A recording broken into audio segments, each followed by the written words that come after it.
बिस्मिल्लाहिर्रहमानिर्रहीम। अस्सलाम वालेकुम। आप देख रहे हैं डीडीपी एनालिटिका। ऑडियो और वीडियो लीक्स का किस्सा थम नहीं रहा, एक तमाशा बन चुका है और धड़ाधड़ रोज़ाना की बुनियाद पे ऑडियो लीक्स हो रही हैं और फिर अपनी अपनी सोच के मुताबिक मनमाने किस्म के उसके मतलब अखज़ किए जा रहे हैं और दिन ब दिन ये मामला सीरियस होता जा रहा है। डेवलपमेंट्स ये हुई हैं कि जो चौधरी परवेज़ इलाही की ऑडियो लीक हुई थी उसका असल तनाज़र क्या है, असल उसका पस मंज़र क्या है, वो क्या थी, वो बाज़ जर्नलिस्ट ने अभी उसके ऊपर बात की और वो सामने आया है।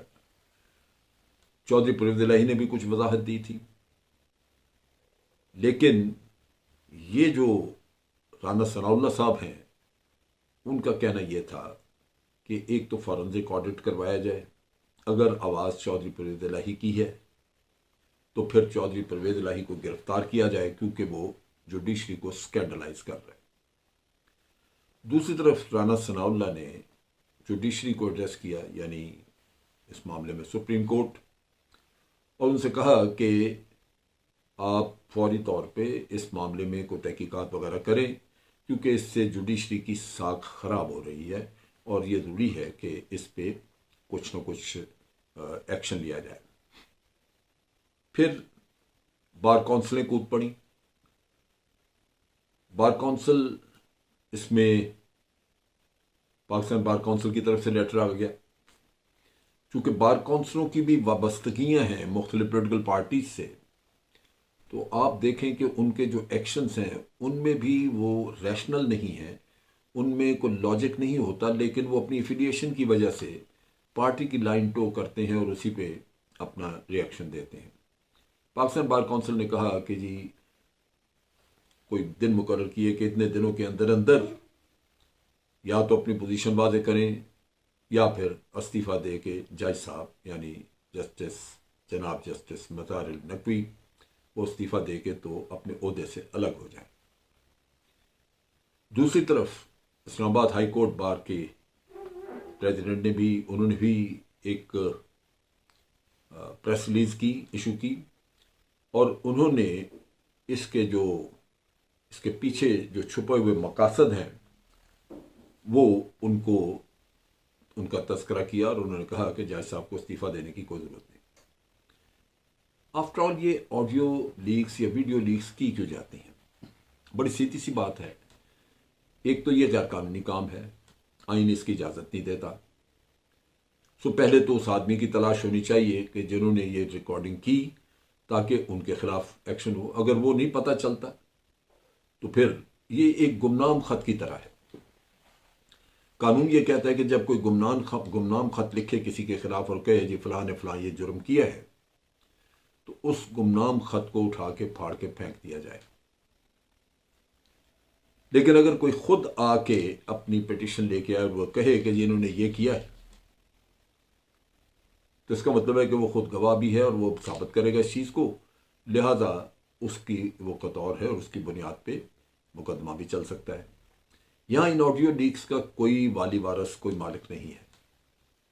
सोसाइटी में एक खौफ रास फैल चुका है, इनसिक्योरिटी है, किसी को कोई पता नहीं कि कौन कर रहा है और अदालतें इस तरफ तवज्जो नहीं दे रही। सबसे पहले तो वो मुजरिम पकड़े जाने चाहिए ताकि ये सिलसिला कहीं रुके, वरना अवाम और हर कोई अपनी जगह पे अपने आप को गैर महफूज समझेगा।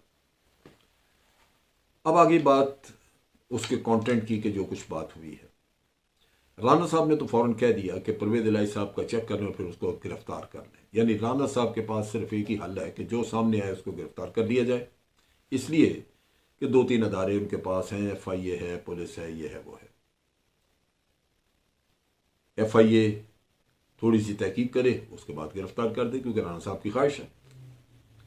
जबकि जो मुख्तलिफ जर्नलिस्ट हैं, मैंने उनकी ट्वीट्स देखी, वो ये कह रहे हैं कि वाकया यूं है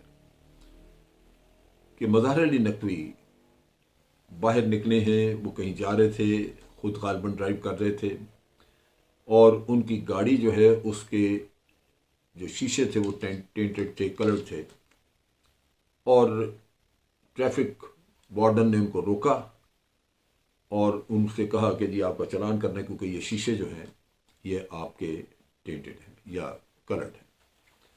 जज साहब ने अपनी इंट्रोडक्शन भी कराई, बताया, लेकिन वार्डन ने कहा ये सवाल पैदा नहीं होता, आप नहीं जा सकते, हम करेंगे आपका चालान।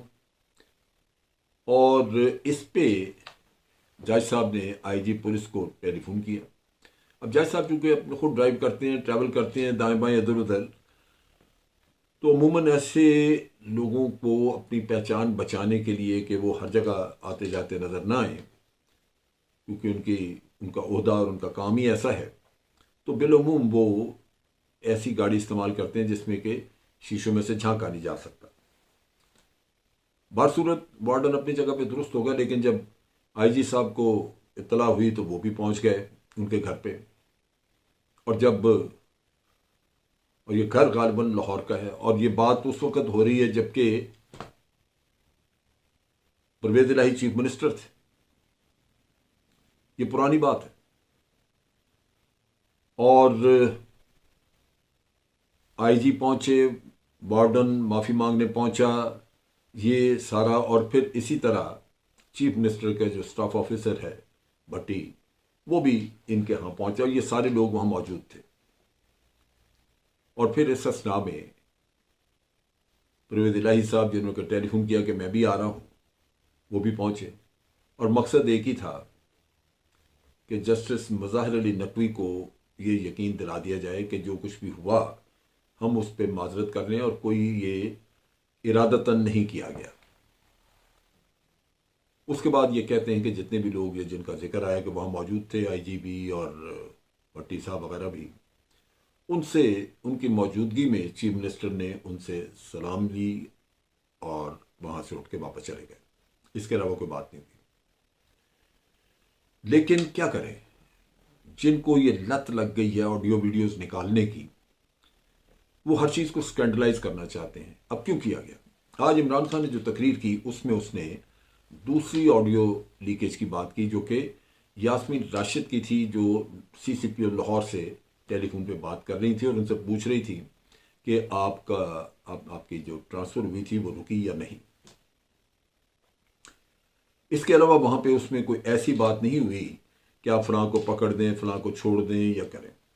लेकिन इसी को स्कैंडल बना दिया गया। इसी पे स्कैंडल बना के क्यों बनाया गया? इमरान खान ये कहते हैं कि इसकी वजह यह है कि ये सीसीपीओ जेआईटी को हेड कर रहे थे, और जेआईटी वो है जिसमें कि इमरान खान जख्मी हुए, इमरान खान के ऊपर जो गोली चली उस जेआईटी, और इसको स्कैंडलाइज किया जा रहा है ताकि सीसीपीओ को बदला जा सके और फिर अपने मर्जी के लोग वहां लगाए जाए।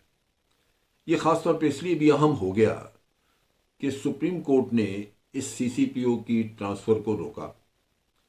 सीसीपीओ ने खुद उसके लिए वो अदालत में गए, क्योंकि अदालत के पुराने अहकाम थे कि आप पुलिस ऑफिसर्स को ऐसे ही नहीं तब्दील कर सकते, उनके लिए कोई टाइम मुकर्रर किया।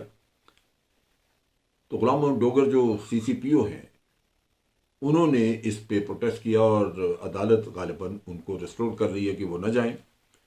और यही वो खतरा है जो कि जेआईटी अभी चलेगी तो उसकी बुनियाद पे शायद कोई हुकूमत का चेहरा उसमें नज़र आ जाए।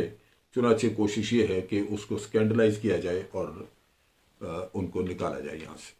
अदालत में जाकर कहा जाए कि जी ये इसको निकाले, ये तो इनका आदमी है और ये स्कैंडलाइज हो गया। तो इमरान खान ने ये तोजीह दी। लेकिन दूसरी तरफ ये भी है कि जजेस के पास बड़ा अहम केस था। उसमें इस इलेक्शन की जो सूबाई असम्बलियों के इलेक्शन, उनकी डेट्स का मसला था, और उनके पास बाकी ये जो केयर टेकर सेटअप है उसमें ये सीसीपीओ वाला मसला भी उन्हीं के पास था।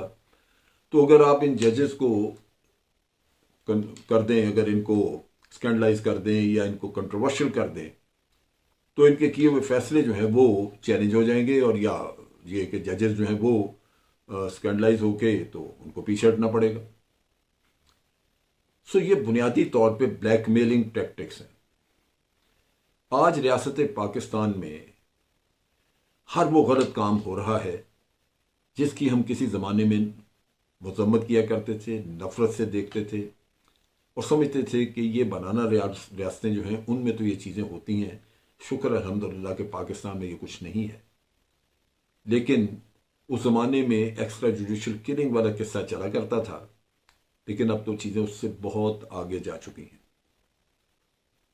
वतन अजीज तरक्की की बजाय इन्हतात पजीर है, और ये मसाइल उसी वक्त आते हैं जब सोसाइटी अंदर से खोखली हो जाती है, लीडरशिप गलत लोगों के हाथ में चली जाती है, मफादात वतन की मोहब्बत से वतन के मफादात के ऊपर हावी आ जाते हैं, ज़ाती मफादात, और फिर वतन तरक्की की बजाय तनज़्ज़ुली की तरफ चलता है।